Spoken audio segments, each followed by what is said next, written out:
É isso aí, gente abençoada. Estamos mais uma vez aqui, né? Colocando aqui mais um vídeo aqui para vocês meditarem na palavra de Deus. E você que não é inscrito, se inscreva no nosso canal. Se você gostar, dá o seu likezinho aí e compartilhe com o seu amigo, né? Em nome de Jesus. Vamos continuar com o relato da lição dos jovens, né? Ao qual nós falamos a respeito do Cristo crucificado, né? Agora vamos relatar sobre a ressurreição de Jesus Cristo. E o texto para isso está em Mateus capítulo 28, versículo 1 a 15.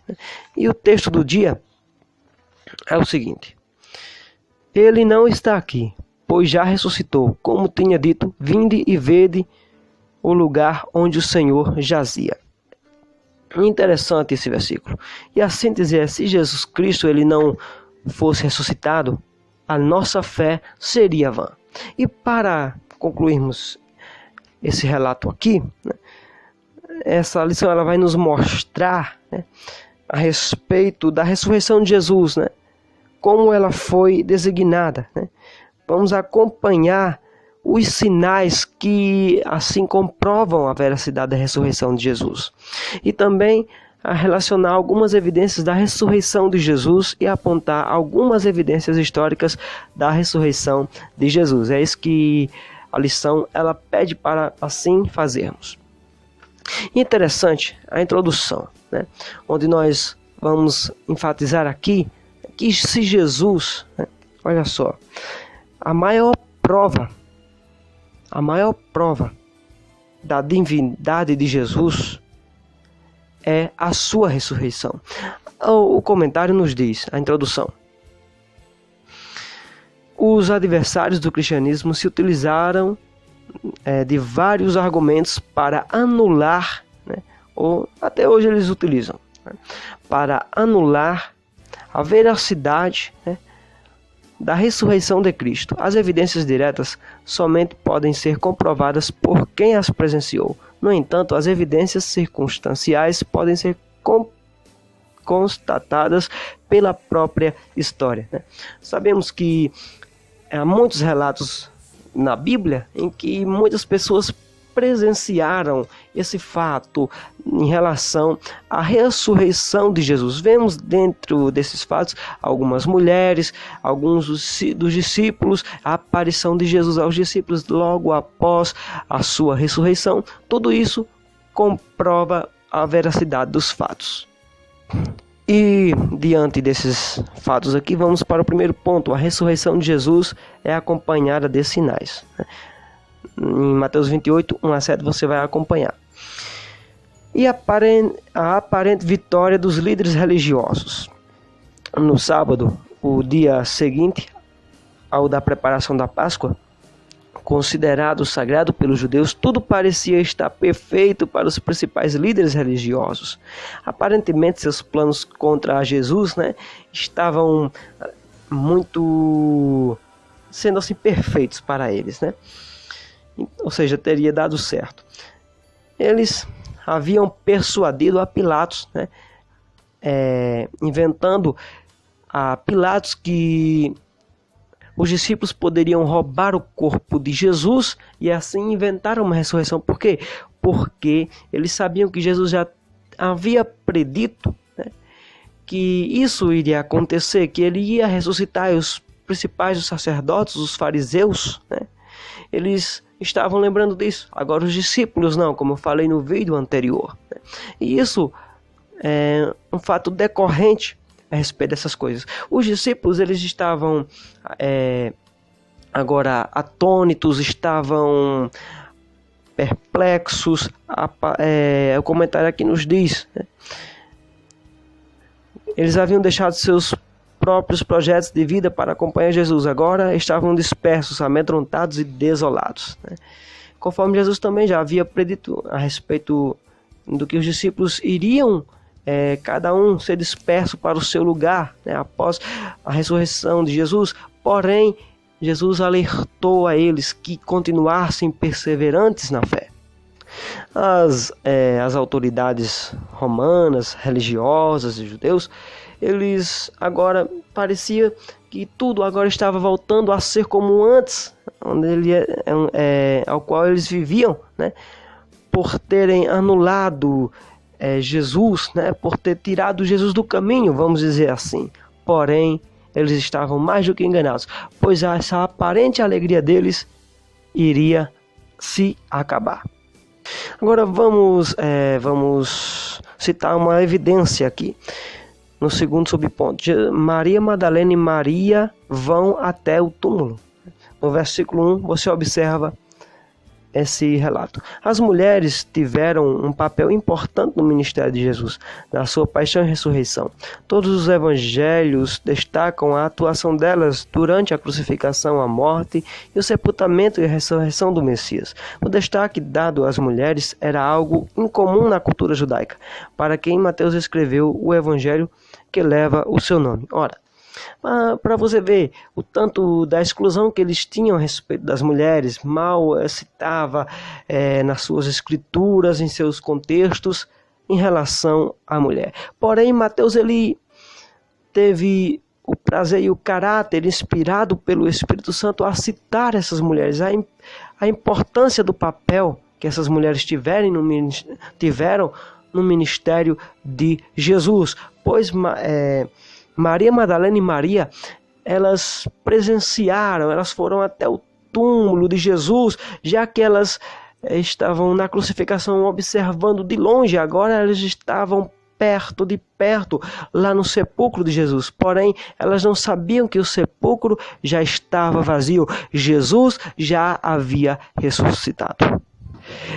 Então, meus amigos, pela fé, aquelas mulheres foram as primeiras testemunhas, as primeiras a testemunharem esse relato, essa evidência da ressurreição de Jesus. Que privilégio, né? Em nome de Jesus. E o terceiro subponto, o túmulo é aberto de forma sobrenatural. Quando as mulheres chegaram no domingo, pela manhã, ao sepulcro, ele estava vazio. A pedra havia sido removida da entrada e o selo romano que havia sido posto sobre o túmulo fora quebrado. Tanto os judeus como os romanos admitem esse fato. Olha só. Quando aquelas mulheres foram até o túmulo, ver o túmulo de Jesus, aquele túmulo estava vazio, né, como já acabei de falar. Então, o túmulo foi aberto de forma sobrenatural, pois Deus enviou o seu anjo, né? Olha só, conforme aqui nos diz aqui nas Escrituras. No versículo 2 do capítulo 28, onde fala que houve um grande terremoto, porque um anjo do Senhor desceu do céu, chegou removendo a pedra e assentou-se sobre ela, né? Então, aquelas mulheres, quando aproximaram do túmulo, a palavra que nos diz que o anjo ele estava com aspecto como um relâmpago e a sua veste branca como a neve, né? E nos relata que os guardas eles tiveram medo, né? E ficaram assombrados com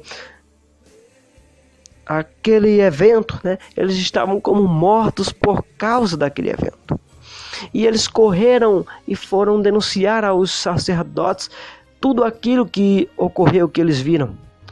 E isso é uma comprovação tão nítida que até os próprios romanos e os próprios judeus, eles relatam isso em relação ao selo que foi quebrado, quando o anjo rompeu aquela pedra daquela porta, né?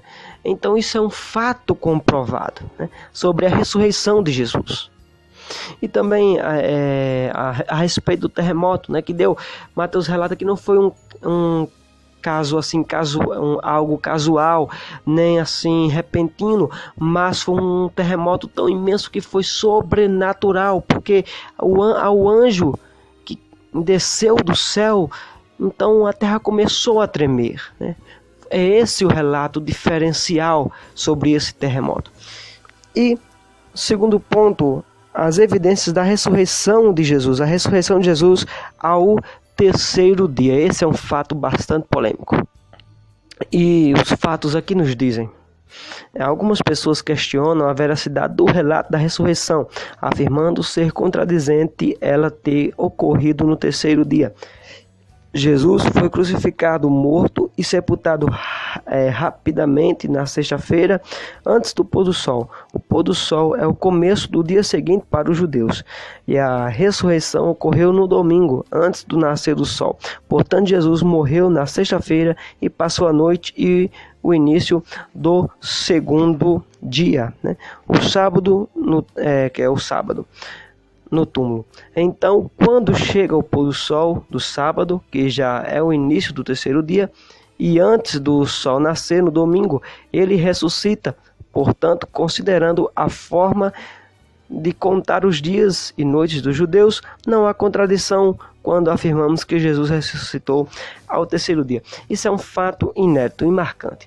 Também assim cumpriu em relação a Zacarias no capítulo 13,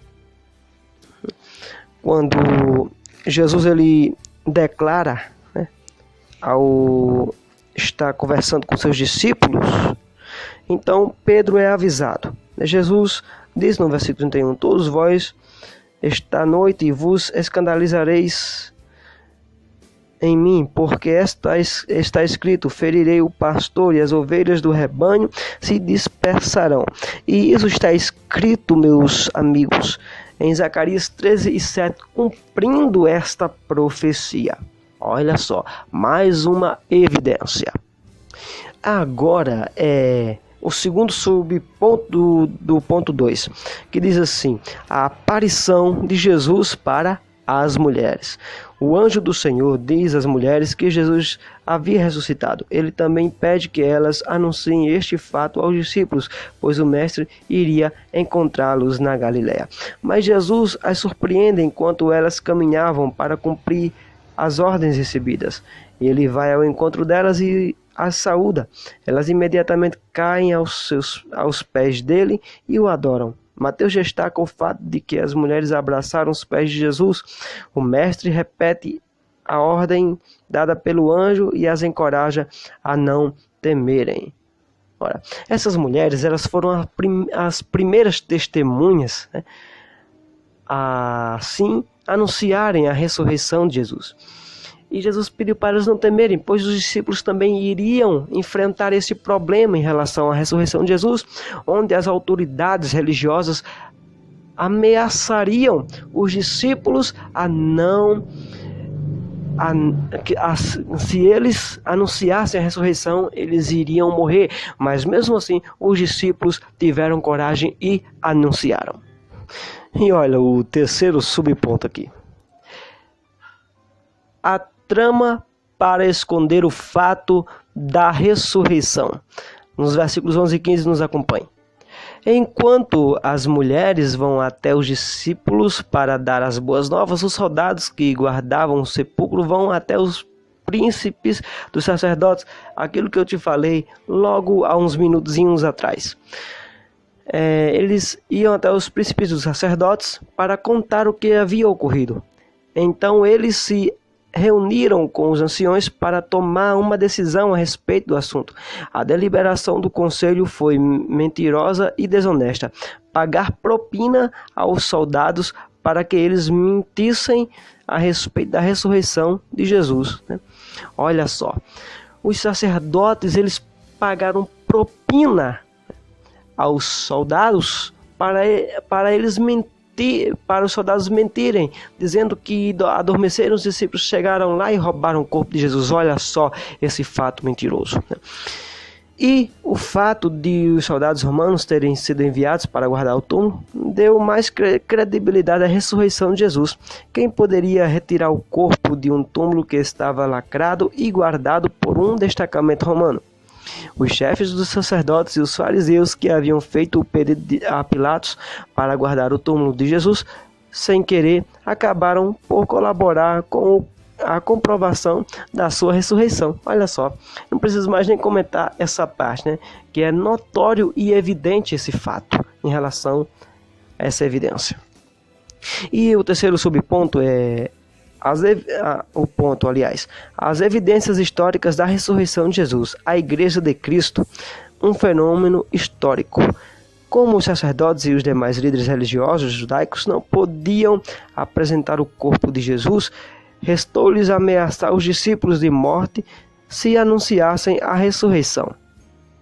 Olha só, é o que eu acabei de citar, né? Aquelas autoridades religiosas ameaçaram os discípulos se eles assim anunciassem a ressurreição de Jesus.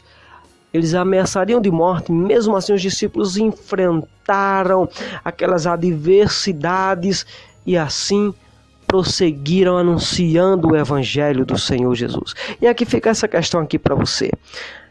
A ressurreição de Jesus tem sido questionada pelos críticos do cristianismo. Jovem, você está preparado para defender esse importante fundamento da fé cristã? Você está preparado? E aqui vamos observar que os discípulos arriscaram suas vidas por esse fato. Aí vem a questão: será que os discípulos eles arriscariam suas próprias vidas para contar uma mentira? Vamos observar outra questão. Como tantas pessoas contemporâneas de Jesus e moradores de Jerusalém poderiam se converter se não houvesse evidências da ressurreição? Ou seja, como as pessoas em Jerusalém e onde eles pregassem poderiam se converter se isso fosse uma falta de evidência? Se não tivesse evidências, como é que eles iriam se converter? Se eles se convertiam, é porque sim, tinha evidências da ressurreição de Jesus. Em relação a muitos milagres que ocorreram também. E aqui conclui, sem mencionar o risco de morte que estas pessoas que se convertiam também estariam correndo. A igreja também é um fenômeno histórico que evidencia a ressurreição de Jesus. Interessante é o fato de que ela teve o seu início na cidade onde Jesus foi crucificado, morto e sepultado. E vamos aqui apresentar os outros pontos. O domingo, um fenômeno sociológico. O livro de Atos dos Apóstolos registra que os primeiros cristãos passaram a se reunir para adorar ao Senhor no primeiro dia da semana, dia da ressurreição. Mudar o dia de adoração de sábado para o domingo foi uma decisão radical, considerando que os judeus guardavam sábado e que a igreja primitiva, na sua grande maioria, era formada por eles. Os judeus, mesmo convertidos ao cristianismo, tinham receio de quebrar a guarda do sábado, pois temiam desagradar a Deus e serem amaldiçoados. Somente algo divino como a ressurreição de Jesus seria capaz de fazer com que eles deixassem uma vida inteira de tradições e de treinamento religioso. E nós vamos observando aqui também, em relação a esse fato, sobre a transformação de vidas, um fenômeno divino. Declarar a fé em Cristo como Senhor e na sua ressurreição era mesmo que assinar uma sentença de morte. Por isso, somente alguém que tivesse experimentado uma conversão genuína e uma transformação interior profunda teria coragem de se declarar um cristão. Ora, os crentes do primeiro século eles passaram todo esse aperreio, esse fato aí em que eles eram perseguidos por declarar essa fé. Muitos hoje em dia também ainda passam perseguições em outros países por defender essa fé, por acreditar no Deus vivo, no Deus único. E que possamos meditar e assim possamos guardar essa palavra no nosso coração e também defendermos essa fé genuína e comprovada, inspirada por Deus. E o outro subponto aqui, continuando, mesmo assim não negavam a fé e não deixavam de testemunhar o Cristo ressuscitado. E você, diante de perseguições, será que você negaria a sua fé ou morreria por Cristo? Pense nisso. Porque a palavra de Deus nos diz, o próprio apóstolo Paulo, para mim o morrer Não, viver é Cristo e o morrer é lucro. E o último subponto, as duas ordenanças de Cristo para a igreja. O batismo e a Santa Ceia são as duas ordenanças do Mestre para a sua igreja. Olha só. A imersão nas águas representa a morte do crente para o pecado, enquanto a sua saída, ela simboliza a ressurreição, né? Ou seja, a mudança de vida, a mudança de atitude. Cumprindo 1 Coríntios 5,17, que nos diz, né? Que nos fala a seguinte questão. Aliás, 2 Coríntios 5,17 nos diz assim: se, porém, alguém está em Cristo, nova criatura é. As coisas velhas já passaram, e eis que tudo se fez novo. Né? E também em relação à Santa Ceia, né? A outra ordenança principal.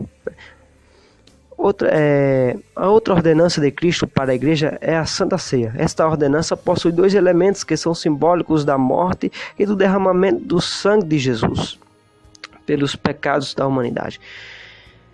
Quando participamos da Santa Ceia, estamos reconhecendo publicamente que Cristo morreu por nós, mas que ao terceiro dia Ele ressuscitou em um corpo glorificado, olha só, e que em breve voltará.